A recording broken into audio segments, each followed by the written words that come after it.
Das profundezas clamo a ti, Senhor. Ouve o meu clamor, escuta com favor. Se observares cada transgressão, quem subsistirá diante da tua mão? Mas contigo está o perdão, para que te sirvam com devoção. Aguarda o Senhor, minha alma espera, confio em sua promessa.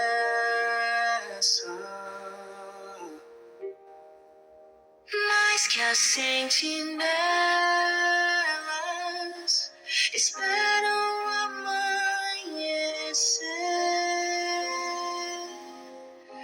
minha alma anseia por te ver, pois a redenção junto ao Senhor, e Ele é rico em seu amor.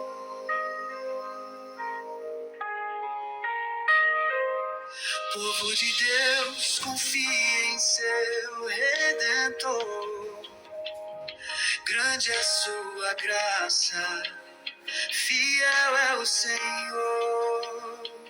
Ele perdoa, dá nova chance a cada dia, com sua bondade que nunca se cansa.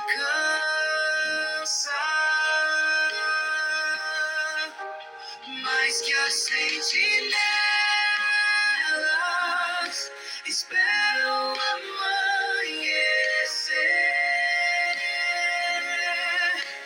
minha alma anseia por te ver, pois a redenção junto ao Senhor,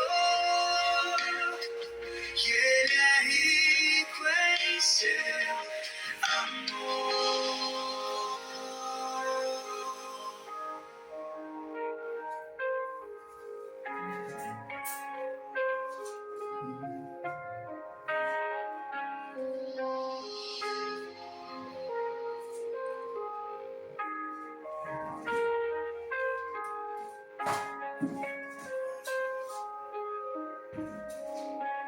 Mais que as sentinelas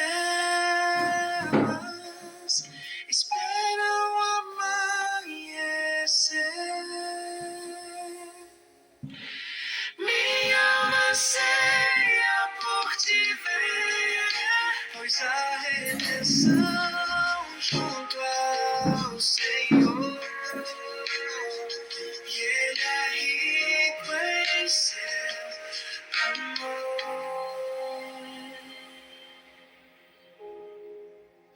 Minha alma anseia por te ver, pois a redenção junto ao Senhor.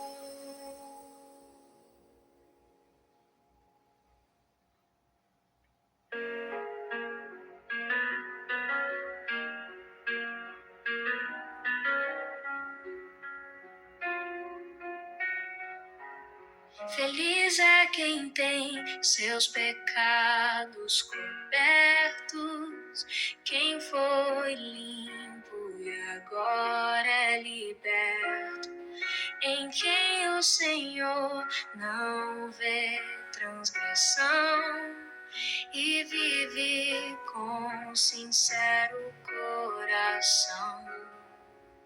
Quando calei, meu corpo enfraqueceu com o peso de tua mão.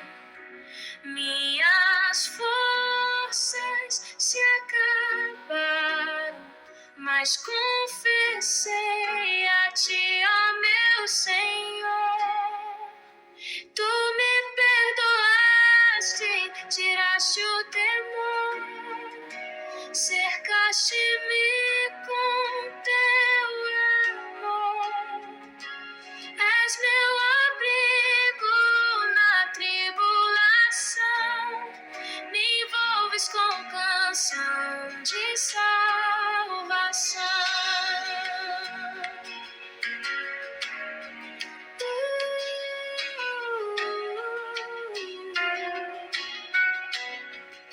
Por isso a ti orará todo fiel, quando ainda a ti pode encontrar. Mesmo que as águas venham a transbordar, em ti, Senhor, vou me refugiar. Tu me instruirás com sabedoria, me guiarás com tua companhia. Não sejamos como quem não vê, mas sigamos ao Senhor com fé. Tu me perdoaste, tiraste o temor, cercaste-me com teu amor. És meu abrigo na tribulação, me envolves com canção de salvação.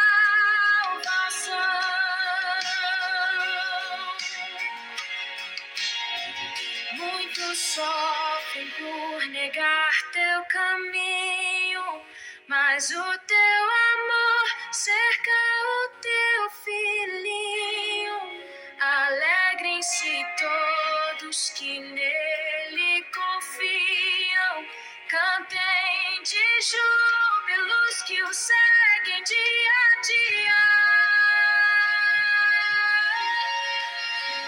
Tu me perdoaste, tiraste o temor, cercaste-me com teu amor. És meu abrigo na tribulação, me envolves com canção de salvação.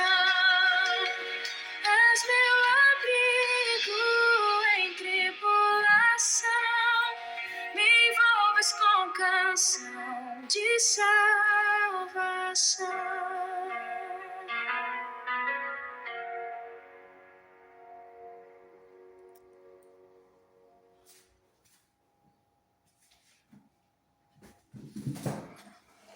Glórias a Deus, irmãos. Quero abençoar a todos vocês na paz do Senhor em todo o mundo.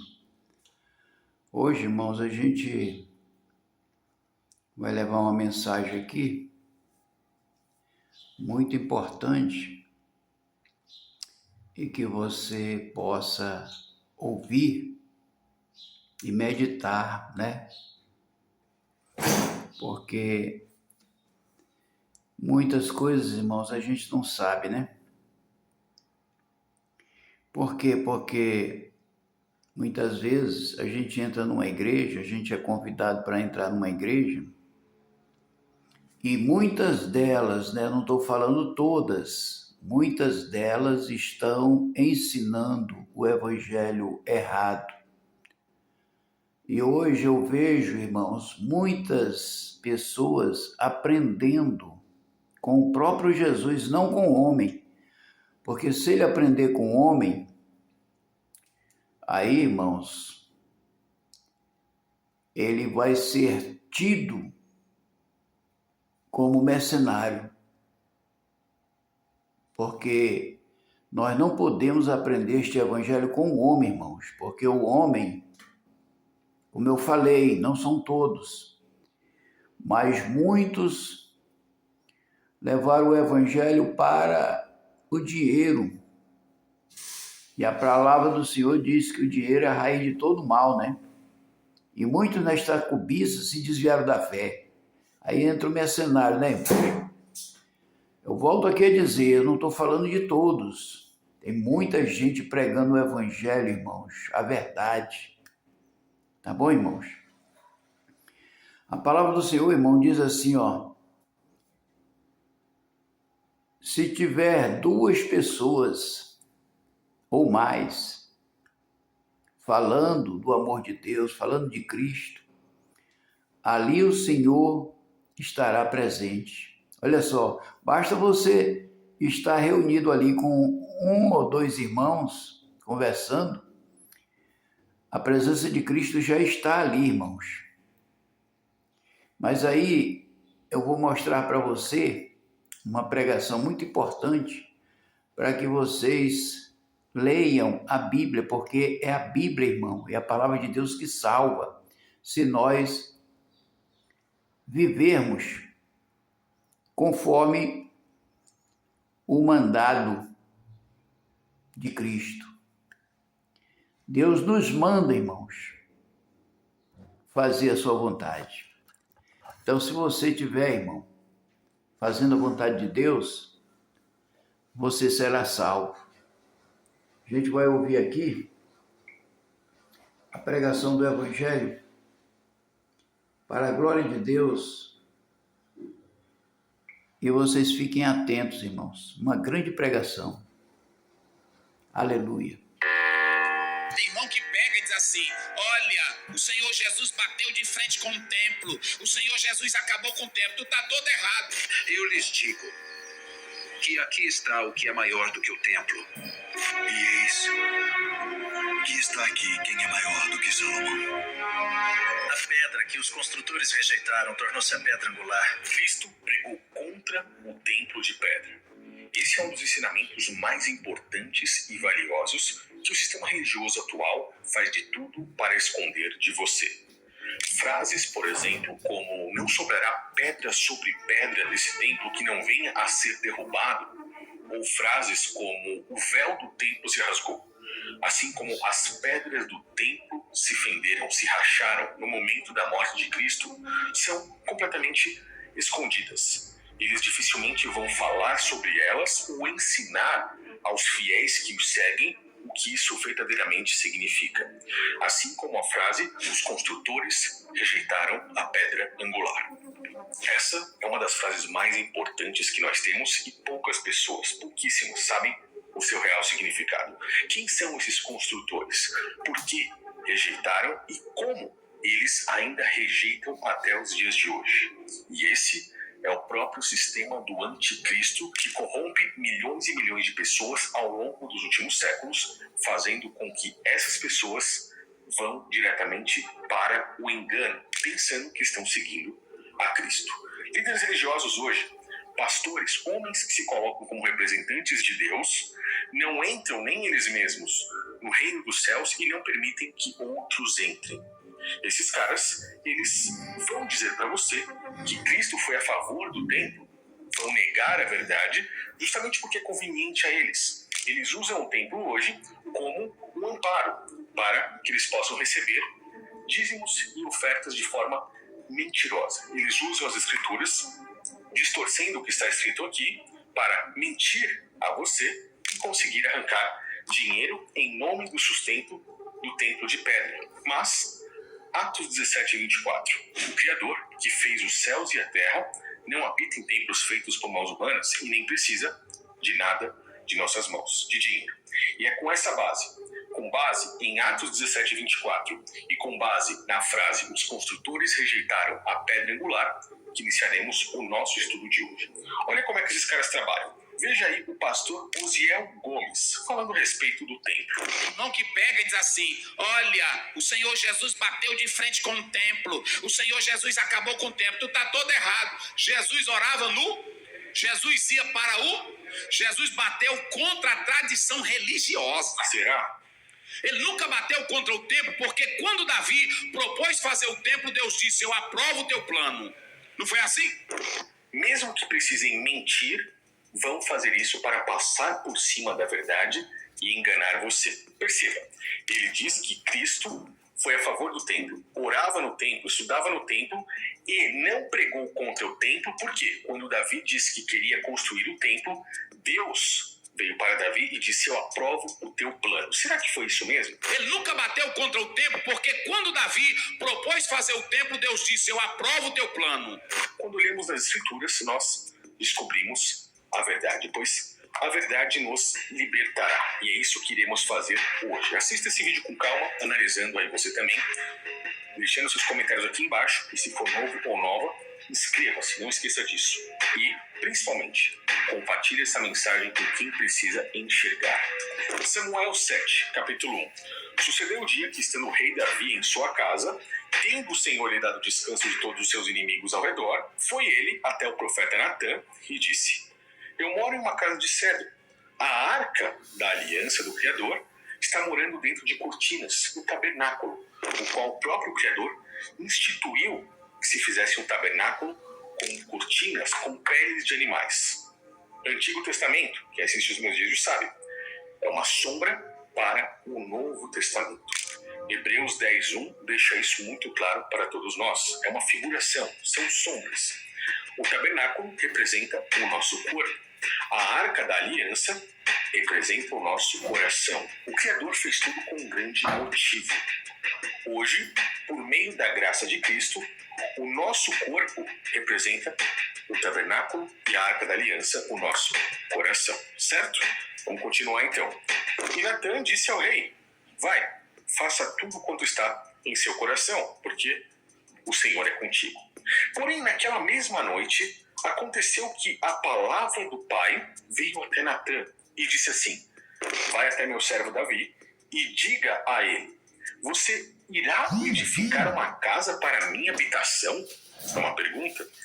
Porque em casa nenhuma, desde o dia em que fiz subir os filhos de Israel do Egito, até o dia de hoje, eu habitei. Mas eu andei em tenda, andei no tabernáculo. E em todo lugar que andei com os filhos de Israel, porventura eu falei alguma vez a alguma das tribos de Israel a quem mandei apacentar o meu povo, perguntando: por que vocês não me edificam uma casa de cedro, uma casa de madeira, por exemplo? O Criador está dizendo: eu perguntei isso para alguém? De onde é que se tirou essa ideia, cara? É mais ou menos isso. Agora então, diga ao meu servo Davi: assim diz o Senhor dos Exércitos: eu te tomei lá de trás da malhada, de trás das ovelhas. Ou seja, você era um simples pastor de ovelhas, não era ninguém, para que você fosse soberano sobre o meu povo. Por quê? As pessoas queriam um rei e ele colocou Davi por ter visto algo belo no coração de Davi. Eu fui contigo por onde quer que você foste, destruí teus inimigos e fiz grande o seu nome. Charge! Send me your chariot! Goliath!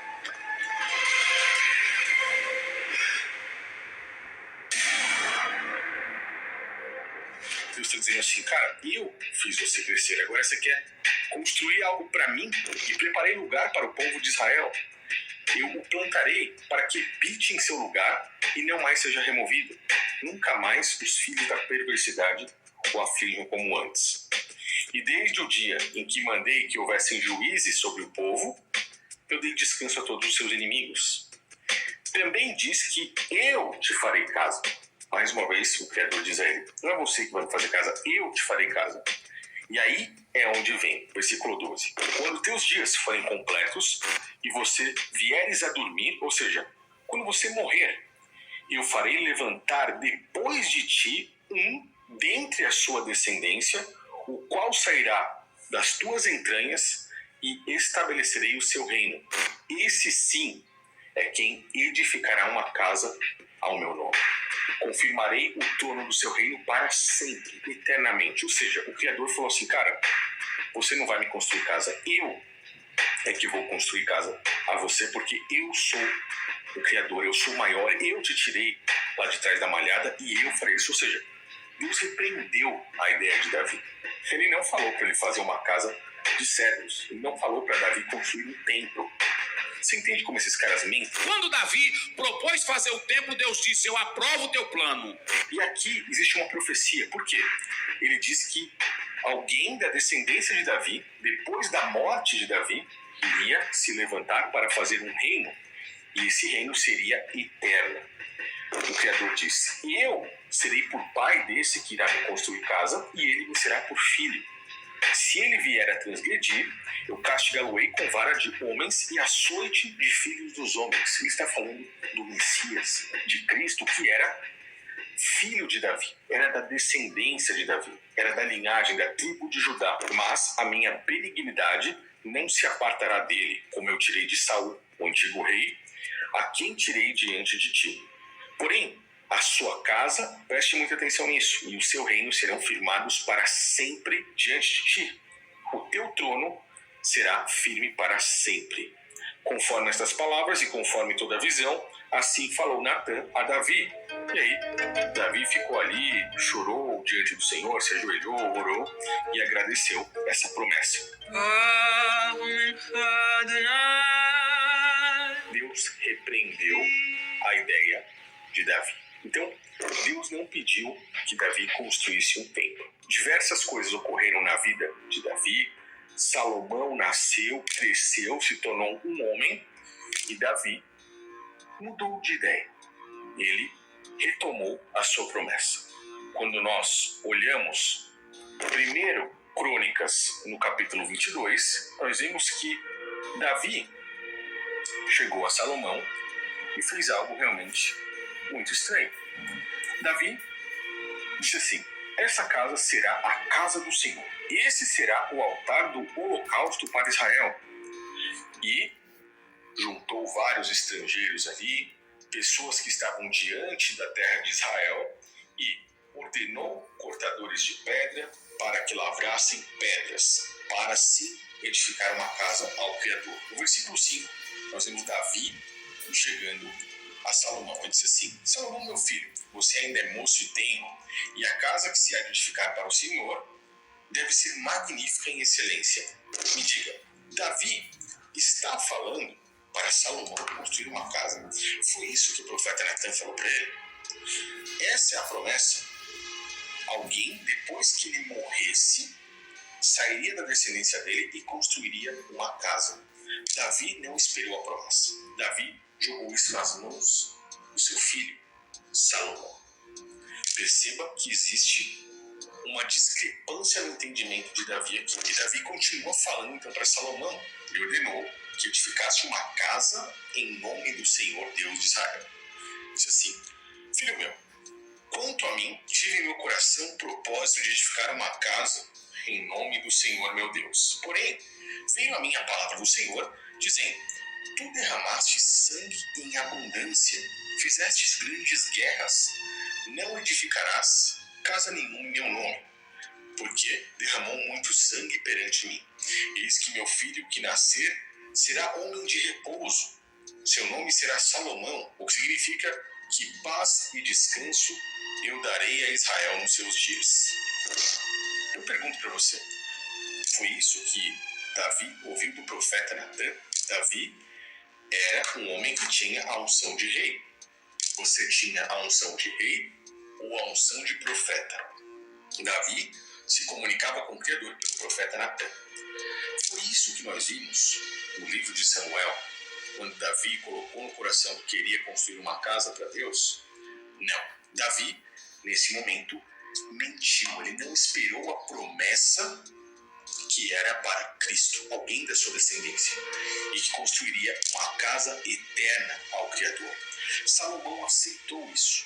Salomão provavelmente sabia da profecia de Natã e quis se colocar como aquele que iria construir uma casa para Deus, uma casa eterna. Então, nós temos aqui uma negação. Rejeitaram aquele que iria construir uma casa eterna, aquele que seria colocado como o principal para se construir uma casa.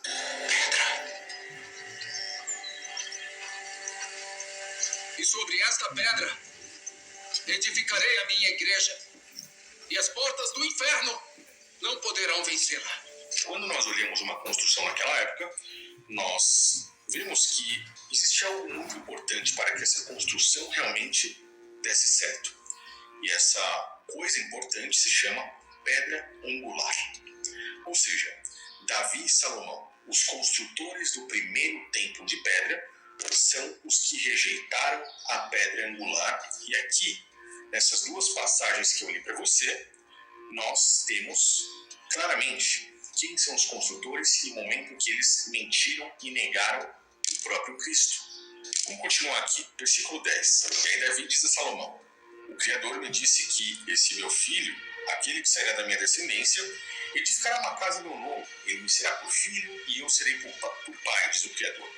E confirmarei o seu trono para sempre. Será que é isso mesmo? E aí Davi finaliza Salomão: agora então, meu filho, o Senhor seja contigo, prospere, edifique a casa do Senhor teu Deus, como ele disse. Os construtores rejeitaram a pedra angular, rejeitaram a promessa para o Messias. 1 Reis, no capítulo 11, mostra o contrário, mostra que Salomão não era o homem da promessa. E as escrituras são tão perfeitas que nada passa despercebido aos olhos daqueles que querem enxergar a verdade. Em 1 Reis, no capítulo 11, nós vemos que Salomão se desviou do Criador. Na sua velhice, Salomão ele acabou adorando outros deuses. Versículo 1. O rei Salomão amou muitas mulheres estrangeiras, além da filha de Faraó, moabitas, amonitas, edomitas, sidônias e etéias. Das nações em que o Senhor tinha falado aos filhos de Israel, não chegarei a elas. Salomão perverteu o seu coração e amou essas mulheres. As mulheres das Escrituras representam a nossa ligação. As Escrituras, quando nós temos Cristo nos ensinando coisas físicas para nos mostrar espirituais, vemos que existem revelações e nem todos conseguem compreender isso, nem naquela época e nem hoje. Muitos enxergam apenas o físico, mas o verdadeiro sentido para tudo que Cristo nos ensinou são espirituais. Nós vemos que as Escrituras, praticamente de Gênesis a Apocalipse, do início ao fim, são revelações, figurações, muitas vezes parábolas, sombras para nos mostrar luz, figuração para nos mostrar um entendimento espiritual. Mulheres representam a nossa ligação com o Criador. Quando vemos isso nas Escrituras, podemos ter esse entendimento. A noiva, por exemplo, o corpo de Cristo. Por que Cristo coloca o seu corpo como a noiva? As pessoas que seguem seus ensinamentos, ele a chamam de a noiva, porque a noiva está com o noivo por amor. O único mandamento que Cristo deixou: um mandamento vos dou no momento da ceia, que vos ameis uns aos outros como eu vos amei. Um novo mandamento vos dou, que vos ameis uns aos outros como eu vos amei a vós, que também vós uns aos outros vos ameis. Ou seja, o mandamento do amor. Esse é o pão que nos dá a vida eterna. Então, Cristo colocou a noiva, pois ela está com o noivo por amor. Porque Apocalipse fala sobre a prostituta, aquele grupo de pessoas que quer estar com Cristo, mas é chamado de prostituta. Porque esse grupo não está com Cristo, e nós podemos ver isso claramente aqui, por amor. A prostituta, que é o sistema religioso atual, está querendo estar na presença do noivo por algo muito claro: dinheiro. Mentindo sobre dízimos e ofertas. Se você tira o dinheiro dos falsos templos de pedra hoje, se você tira o dinheiro do sistema religioso desses templos, dos pastores, dos padres, dos papas, dos bispos, eles simplesmente vão embora, eles vazam.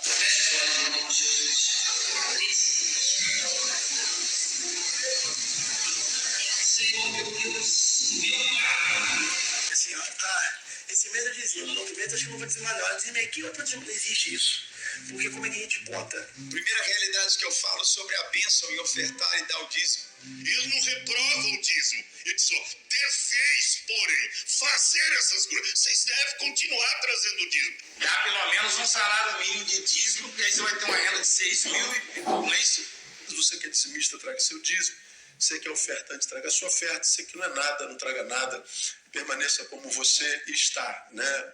Um alguém ingrato, um alguém que não participa. Eu vou oferecer uma semente de um aluguel para que o Senhor possa abrir a porta para eu ter a minha casa própria. Eu não creio que o Espírito Santo queira palmas. Ele quer que você nos ajude a pagar as nossas contas. Você orar de convir comigo que os padres têm uma dificuldade muito grande de manter a estrutura da paróquia, assim como os pastores também precisam pedir a ajuda do dízimo aos seus fiéis. Eles não permanecem sem dinheiro. E é por isso que João, no livro de Apocalipse, descreveu o sistema religioso de uma forma perfeita, como a prostituta. Você faz parte de qual grupo? A noiva, que está seguindo a Cristo sem envolvimento de dinheiro, apenas por amor, não importa o que aconteça, ou você segue ele pela prostituta, que é aonde você tem ligação por meio do sustento desses templos de pedra, os quais precisam de dinheiro.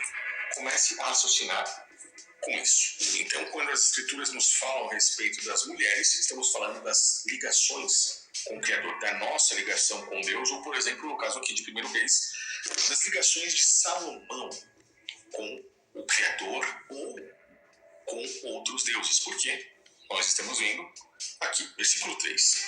E tinha Salomão 700 mulheres, princesas, 300 concubinas, e suas mulheres lhe perverteram o coração, ou seja, Salomão tinha 1000 mulheres. Salomão tinha 1000 religiões, 1000 ligações com o espiritual. Ele não tinha firmado a sua base, o seu coração no Criador. Porque sucedeu no tempo da velhice de Salomão que suas mulheres, entre aspas, figuração, lhe perverteram o coração. São suas religiões, adoração a outros deuses. Salomão seguiu a Astarote, deusa dos Sidônios, e Milcom, a abominação dos Amonitas. Assim fez Salomão o que parecia mal aos olhos do Criador. Por quê? Olha aqui. Ele edificou um altar a Quemós, a abominação dos Moabitas. Sobre o monte que está diante de Jerusalém, ele fez um altar a Moloque, que solicitava sacrifício de crianças e de bebês. Olha que pesado isso aqui, que era a abominação dos filhos de Amon. E por aí vai. Salomão fez, assim com todas as suas mulheres estranhas, assim com as suas religiões estranhas, queimavam incenso e sacrificavam a outros deuses. Pelo que o Senhor se indignou contra Salomão, desviou o seu coração do Criador, o qual lhe aparecera 2 vezes, para que Salomão tinha unção de rei. Ele não se comunicava com o Criador por intermédio de um profeta. Ele mesmo dizia se comunicar com o Criador. E ele mesmo chegou a dizer que foi o Pai que lhe deu sabedoria e riqueza. Mas será que foi mesmo? Porque Salomão adorava tantos outros deuses. Como é que nós iremos saber? E se Salomão foi um homem tão sábio assim, por que ele se afastou do Criador? Existem livros apócrifos, e isso vai ficar para o próximo vídeo, que mostram que Salomão utilizou o auxílio de 72 demônios para a construção do templo de pedra. E que ele mesmo foi o responsável pela criação de uma arte de magia negra que temos hoje, chamada Goetia. E isso realmente é muito pesado. Os selos de Salomão. De acordo com o Talmud, o rei Salomão usou o anel para controlar um grupo de seres sobrenaturais conhecidos como demônios. Dizem que com esse anel, Salomão prendeu esses demônios e usou eles para ajudá-lo a construir o templo. Isso ficará para um outro vídeo. Mas nós vemos aqui em Reis que realmente Salomão adorou outros deuses, adorou demônios. E o que o Criador faz com ele nesse exato momento? Assim diz o Senhor a Salomão: pois o que houve em ti que não guardasse minha aliança? Olha aqui o versículo antes. O Criador lhe apareceu 2 vezes para lhe falar acerca daquilo que tinha dado ordem que não seguisse a outros deuses. Realmente o Criador apareceu para advertir Salomão. Ele disse assim: certamente rasgarei de ti esse reino e darei ao teu servo. Se nós voltarmos na promessa de Natã em 2 Samuel para Davi, nós observamos que a casa e o reino da promessa da qual o Criador disse serão firmados para sempre. Se nós observarmos aqui, quando Davi falou a Salomão, Davi repete a mesma coisa: o seu reino será firmado para sempre. Mas nós vemos aqui o próprio Criador rasgando de Salomão o reino e dando ao servo dele. Todavia, nos teus dias não farei, por amor a teu pai. Ou seja, depois que Salomão morresse. Porém, não rasgarei o reino inteiro. Eu darei uma das tribos ao teu filho, porque tenho amor ao teu pai, Davi. E é por isso que o próprio Cristo continua sendo aquele da promessa que edificaria a verdadeira casa. Mas Salomão construiu o templo de pedra. E esse é o princípio do grande engano. Porque ele pegou o tabernáculo, que era feito de peles de animais, que tinha ali dentro a Arca da Aliança, e colocou dentro de um templo de pedra. Isso é uma sombra, uma figura para as pessoas nos dias de hoje que querem seguir ao Criador. Pessoas são colocadas hoje dentro desses templos de pedra para estarem lá congregando debaixo de mentira, de enganação, com mentiras sobre os dízimos, mentiras sobre as ofertas, sustento de um falso templo, sendo que o templo somos nós. As pessoas lá dentro não sabem nem mesmo o que significa igreja. Elas pensam que elas vão à igreja e chamam aquele templo de igreja. Essas pessoas praticam doutrinas físicas, enquanto a verdadeira adoração é em espírito e em verdade. Elas adoram, entre aspas, a um Deus que precisa de dinheiro para sustentar esse falso templo. E não é o Criador esse Deus. Essas pessoas adoram na mentira e adoram também fisicamente. Praticam rituais pagãos como a ceia física, o batismo físico, cultos físicos. Não compreendem nada porque vivem no engano dos construtores. Pegaram o tabernáculo, colocaram dentro do templo de pedra, que não era para ser construído, pois o Criador negou isso a Davi. Esse é o princípio do grande engano que poucas pessoas enxergam. Hoje, as pessoas que deveriam ser o templo do Criador sendo colocadas dentro desses falsos templos e não enxergando nada. É por isso que o próprio Messias, quando veio, depois de Salomão, depois de Davi, disse: a pedra que os edificadores rejeitaram foi posta como pedra de esquina. Os construtores rejeitaram a pedra angular. A pedra que os construtores rejeitaram tornou-se a pedra angular.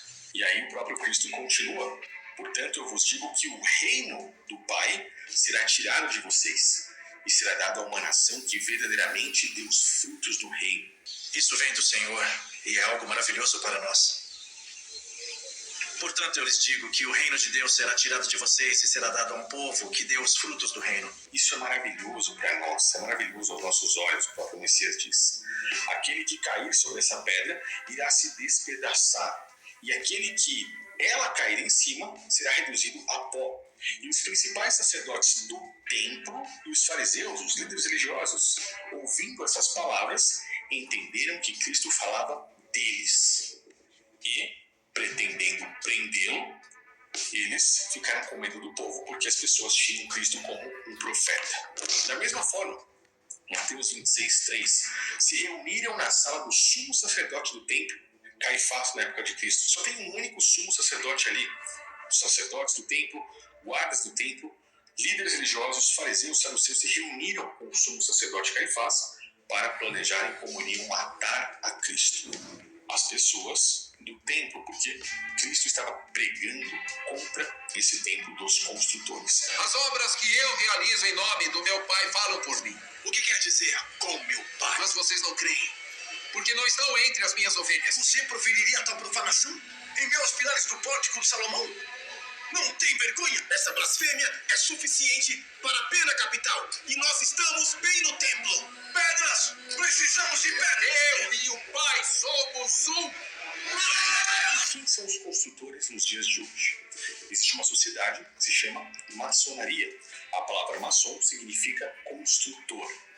Eles, hoje, curiosamente, não falam a respeito de Cristo dentro das suas lojas maçônicas, mas eles têm as escrituras.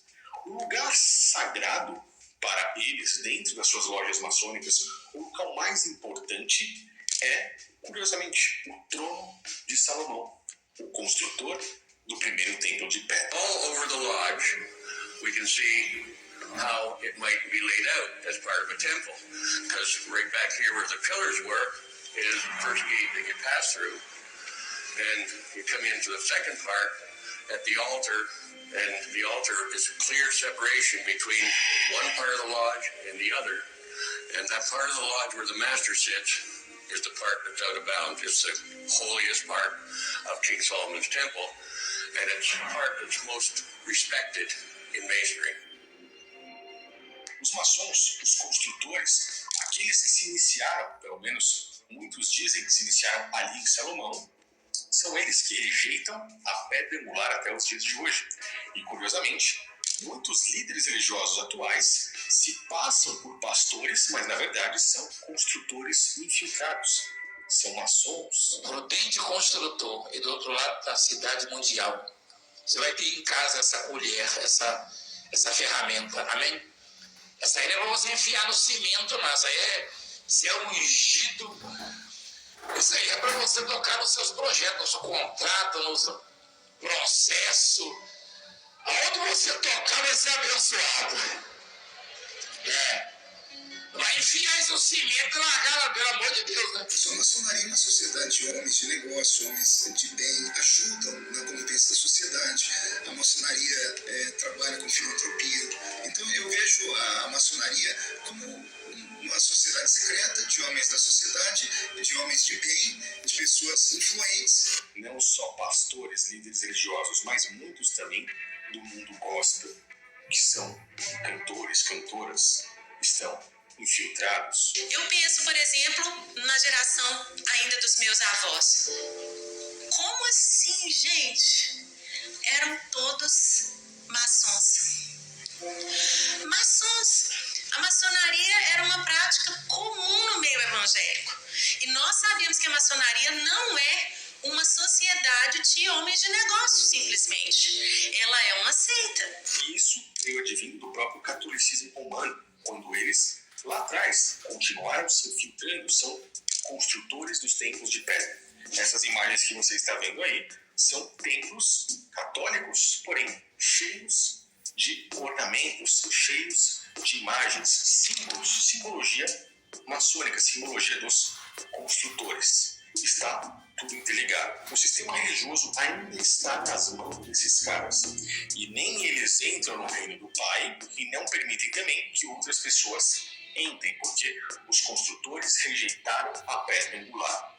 Isso de construir templo de pedra, e esse templocentrismo, desde a época de Salomão até os dias de hoje, foi um grande engano. Cristo não ensinou ninguém a construir templo, pelo contrário, ele veio pregar contra esse templo. E por que isso? Quando Cristo estava em frente ao templo de pedra, lá em Jerusalém, e os apóstolos admiraram esse templo, o próprio Cristo olhou para eles e disse: olha isso, estão vendo todas essas pedras?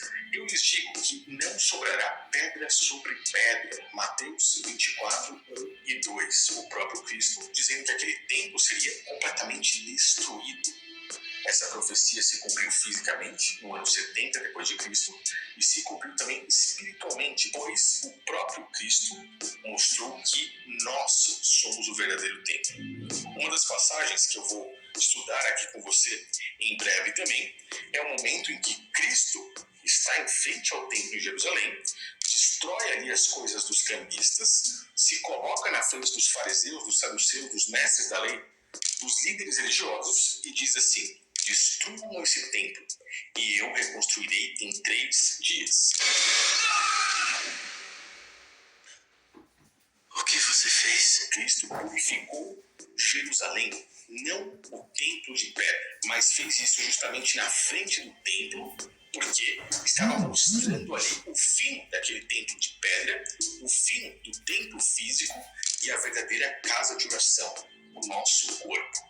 Quando você vê aqui em João 2, no versículo 20, os próprios líderes religiosos dizem assim: mas esse templo demorou 46 anos para ser edificado e você disse que vai levantar em 3 dias.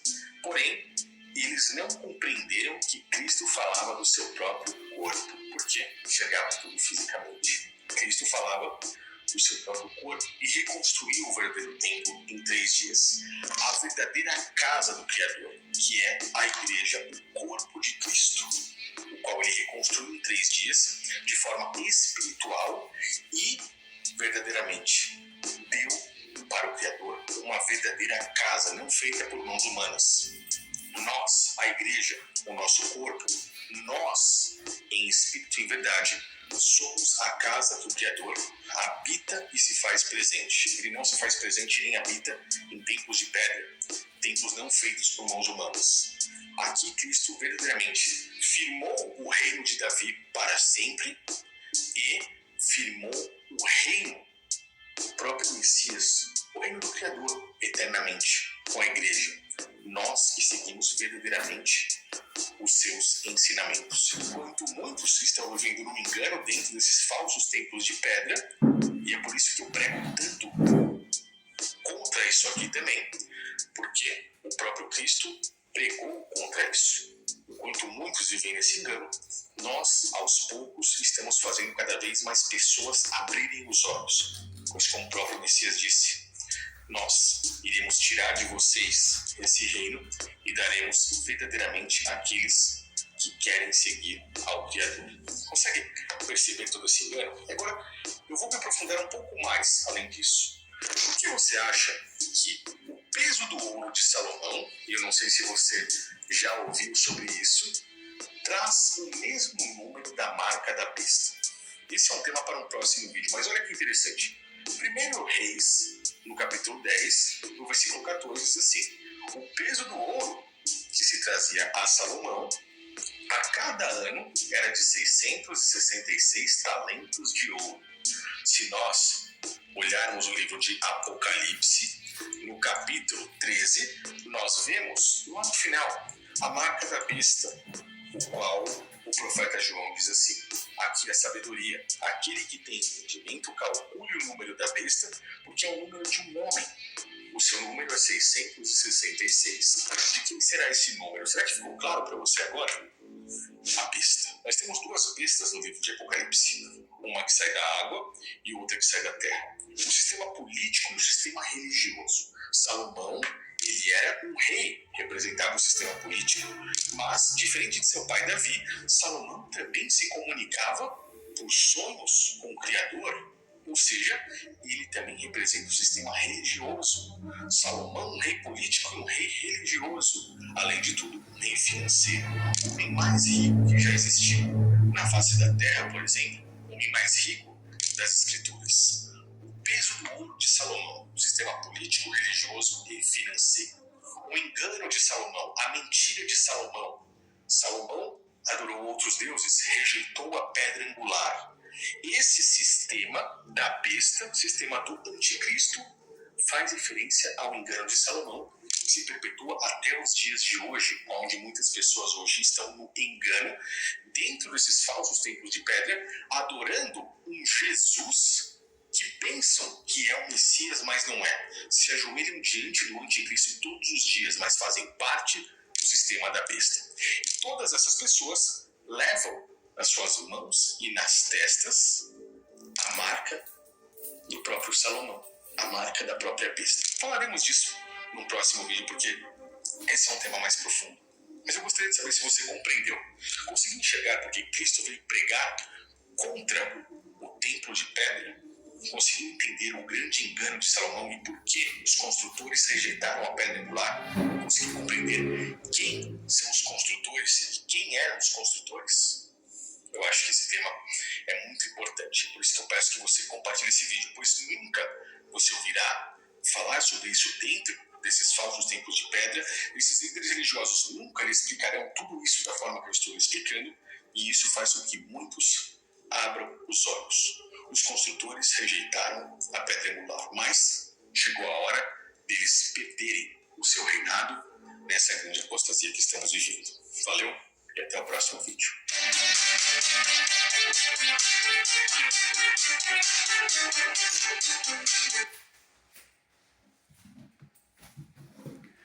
Glórias a Deus, irmãos, glórias a Deus. Irmãos, é muita sabedoria. A Bíblia, ela revela muita coisa. E muitas vezes você não quer estudar a Bíblia, né? Como é que você vai saber que esse número 666 é o número de Salomão? Aí, meu irmão, tem que ler a Bíblia. Eu mesmo não cheguei a ler sobre essa parte, né? Mas hoje eu estou conseguindo abrir mais os meus olhos para ver, porque eu achava que o 666 era o número de um homem, mas um homem da atualidade, né? Um homem que pudesse surgir na atualidade e tivesse esse número, né? Mas esse número já vem, ó irmãos, desde Salomão, né?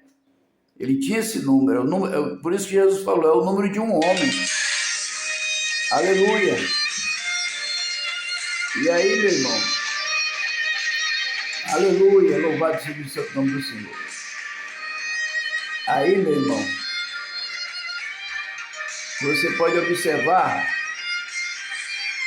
que nós precisamos, irmão, entender a Bíblia, ler ela e entendermos, porque a gente é que vai saber a verdade, né, irmãos? Esse número já era de Salomão, né? Lá no livro de 1 Reis, né? Capítulo 10, você já pode observar que era o número da besta, né? O número do anticristo, né? 666. Quem estava com ele na época era Salomão, que Salomão representava toda a riqueza, né? Naquela época, né, irmãos? Toda a riqueza. Então, a riqueza hoje, irmãos, ela influencia o anticristo, né?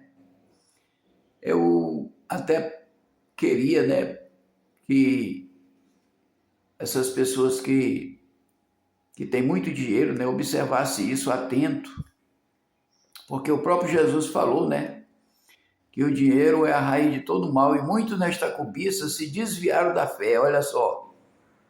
Muito nesta cobiça, na cobiça de quê? Do dinheiro, da riqueza, se desviaram da fé, irmãos. E a Bíblia diz que é horrível o fim daqueles que não se arrependem. Aí eu quero passar para você, meu irmão, minha irmã, para que você possa abrir sua Bíblia e ler, que é muito importante esses capítulos e esses versículos que eu vou dar para você agora, para você meditar, tá, irmão? 1 Coríntios 15, 36. Jeremias 48, 10. Provérbio 15, versículo 24. Tiago 1, versículo 15. Mateus 23, versículo 24. Mateus 17, versículo 17. Lucas 11, versículo 41. E Salmos 68, versículo 20. Tá, irmãos? Para vocês darem uma olhada na Bíblia, né, nesses capítulos e versículos, porque vão chamar muita atenção de vocês, tá bom, irmãos? Fiquem na paz do Senhor e até o próximo vídeo. Assim seja, amém.